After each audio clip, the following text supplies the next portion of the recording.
c'est une réaction d'indignation à partir du moment où le secrétaire général de l'ONU peut arriver à confirmer que le M23 a l'armement plus supérieur à celui de la MONUSCO.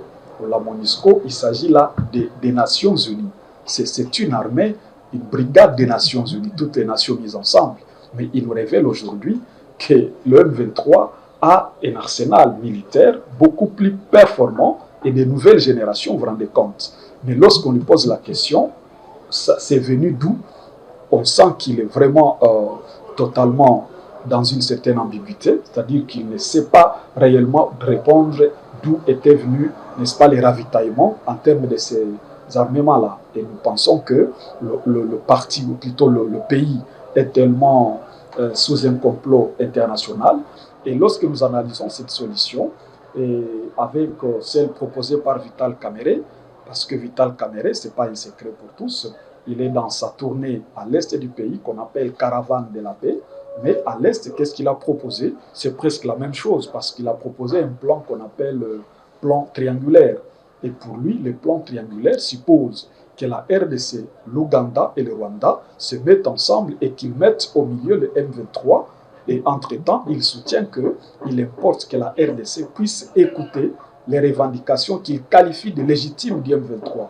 Et là, nous trouvons un certain nombre de complicités, parce qu'il faut faire très attention.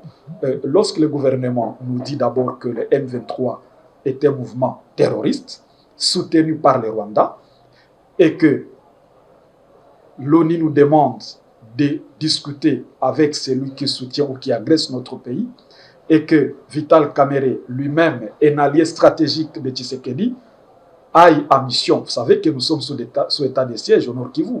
Mais seulement Vital Kamerhe a été autorisé de tenir les meetings sur autorisation du président de la République. Vous vous rendez compte? Et dans son meeting, partout où il passe, il est en train de vendre son plan, n'est-ce pas, qu'il appelle triangulaire, qui nous exige d'écouter les revendications légitimes du M23.